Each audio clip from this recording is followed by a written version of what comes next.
વખત ઈ પ્રશ્ન પૂછ્યો એ કોઈને યાદ નહીં. એટલે જય જગન્નાથ ભગવાનની કા મોટી મોટી આંખો છે? જગન્નાથ ભગવાનની કા મોટી મોટી આંખો છે? જગન્નાથ ભગવાનની કેમ મોટી મોટી આંખો છે? એક જ જણ એ મોટી વાર્તા. મોટી વાંખું છે આંખ. એટલે એક વખત છે ને રાજા હતો ને એને કીધું કે એટલે એક મૂર્તિ બનાવવા વાળાને કીધું કે અમને હે ને શ્રી કૃષ્ણજીની મૂર્તિ જોઈ છે. તો ઈ હે ને એને કીધું કે મને થોડો ટાઈમ લાગશે મૂર્તિ બનાવવામાં. તો હે ને ત્યાં સુધી હે ને મૂર્તિ બની ન જાય ત્યાં સુધી હે ને શોર્ટકટ લઈ લ્યો.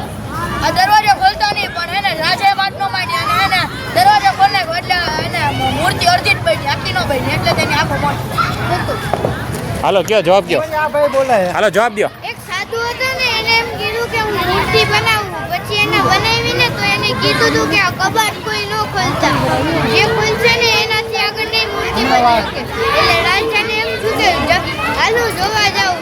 તો પછી એના હાથ પગ નહોતા બન્યા એટલે અડધું. મન ખબર શ્રી ગણેશના પુત્રોનું નામ શું હતું? લક્ષુ. શું ખોટું? ગણપતિના પુત્રનું નામ શું હતું? રામ. લાભસુપ. લાભસુપ.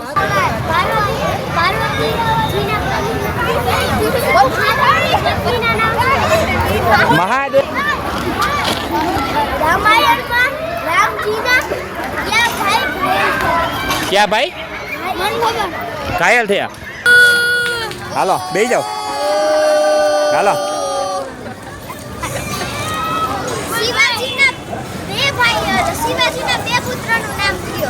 શિવાજીના બે પુત્રનું નામ.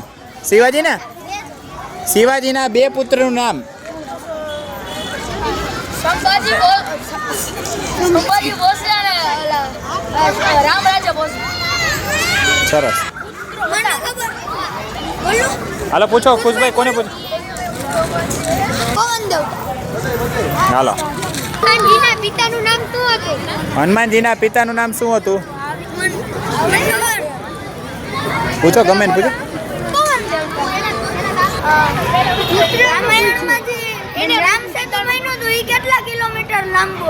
રામ સેતુ કેટલા કિલોમીટર લાંબુ હતું?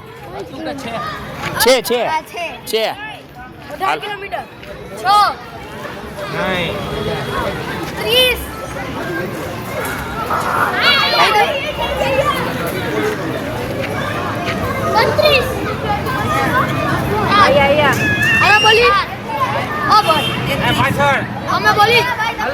3200 કિલોમીટર. હાલો તમે કહી દો. 12 કિલોમીટર. 12 કિલોમીટર.